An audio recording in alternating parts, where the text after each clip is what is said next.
Welcome to your key discovery point. I am Brett Burney from Nextpoint, joined by Doug Austin of eDiscovery today. Doug, just to think about a week ago or so, as we are recording this, I thoroughly enjoyed working with you on a webinar co-sponsored by Nextpoint and EDRM on deepfake evidence. We had Dr. Felix Hernandez and Judge Xavier Rodriguez on there. That was really fantastic. We covered a whole lot about deepfake evidence, from the practical side and even some of the judicial aspects and perspectives, as well as a couple of the rules that I think they were federal rules of evidence proposed, federal rules of evidence 901 and maybe 902, that have been floating around, for basically trying to navigate this sort of new world of AI generated evidence, at least from, the court perspective. Well, this week, I thought it was so nice. Dr. Maura Grossman and Judge Paul Grimm, two people that have been very involved in these proposed rules, sent you a letter about proposed federal rule of evidence 707. And this one is really about making sure that AI generated evidence meets the reliability standards set in Rule 702, which most of us already know, right? It's been around for a long time, Federal Rule of Evidence 702. Anyway, just fascinating to see how this is getting done almost in real time. And again, I just thought it was really nice that Dr. Grossman sent you this letter so that you could post about it and talk about it a little bit more.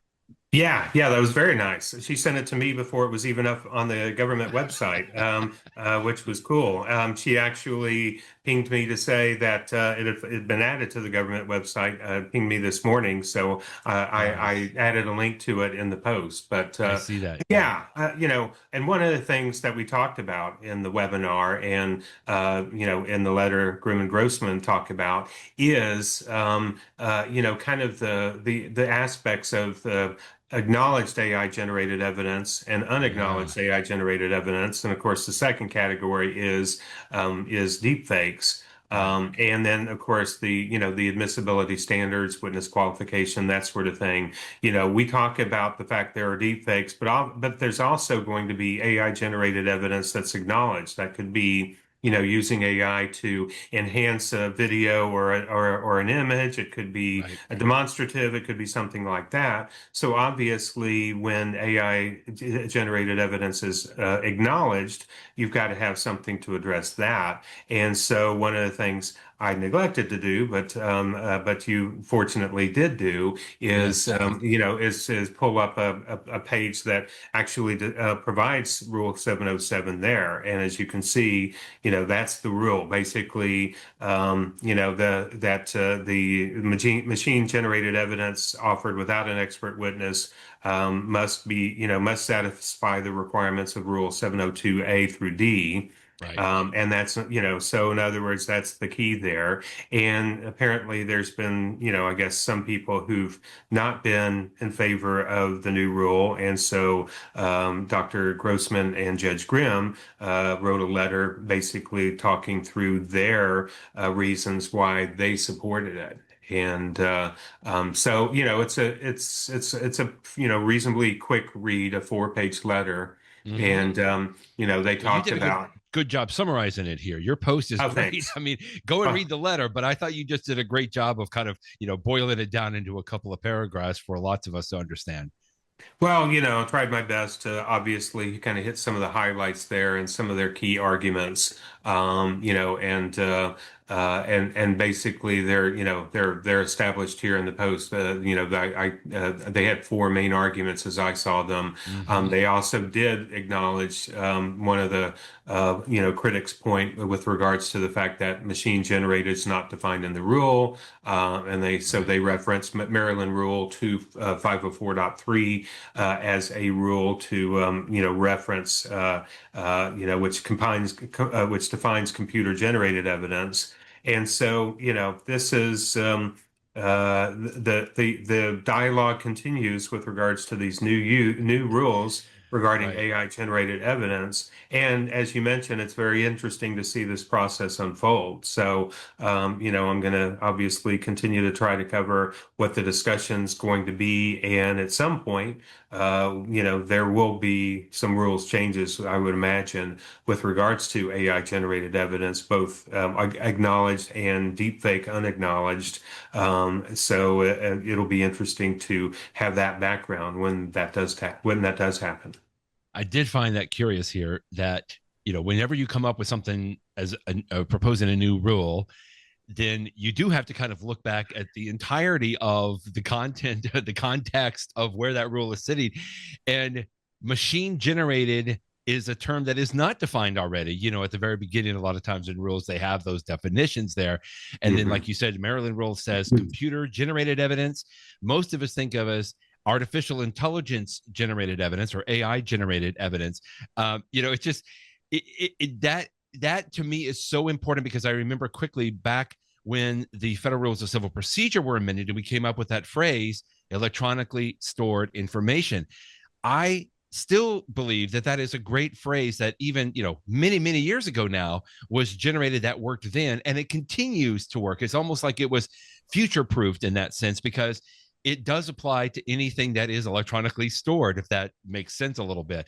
And there is a danger here to where today we may think of it as AI generated evidence. We don't really know what might be coming down the next 2 years, 4 years, just with the pace at which things are changing.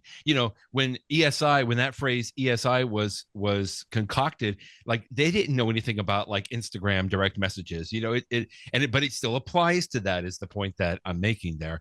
And it's just interesting. Like I think this is a great proposal for rule, and I believe that it's moving forward. I think it's what they're doing. But Judge Grimm and Dr. Grossman just wanted to make sure that they were providing some additional public commentary. I think it's moving into maybe a public comment period as it goes here. But it's just interesting that when they're having to address this, you have to think about the entirety of the federal rules of evidence, just because this is something so new that we haven't really seen or navigated very well yet. Yeah, absolutely. And, that's in one of those points there, the fact that Dr. Grossman and Judge Grimm noted that the new proposed Rule 707 would integrate with existing authentication rules, FO2, 902, 13, and 14.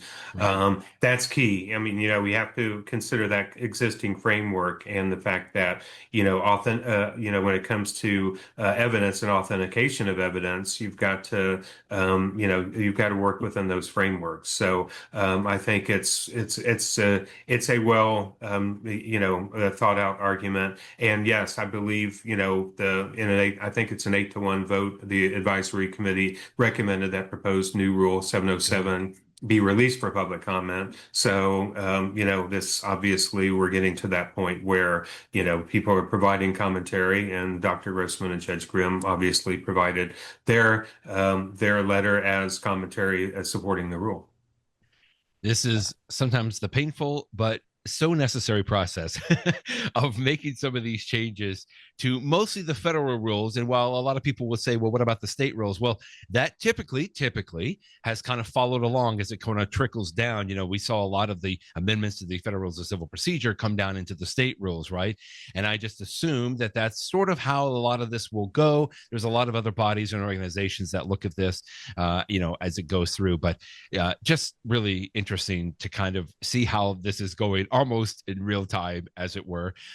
If a lot of this is sounding a little gobbledygook to you, I'm going to, again, promote this webinar that Doug and I were just on. It's very fresh. In fact, you posted about it. I believe the recording is now available on EDRM, how to detect and challenge deepfake evidence in the AI era. And what I really liked about this on this webinar, Doug, is that, we did address some of the rules, and Judge Rodriguez did a good job of providing sort of a judicial perspective on this. This gives a lot of basics. We provided some takeaways to help people understand where, where this could maybe be going and what we've already seen so far. And I thought that was really interesting. And then after that, go back and read Doug's post here about FRE 707 and Judge Grimm's and Dr. Grossman's letter here. That again, it just really gives some fascinating insight into this process here. That again, little bit painful, can be rocky at times, but so necessary as we go through.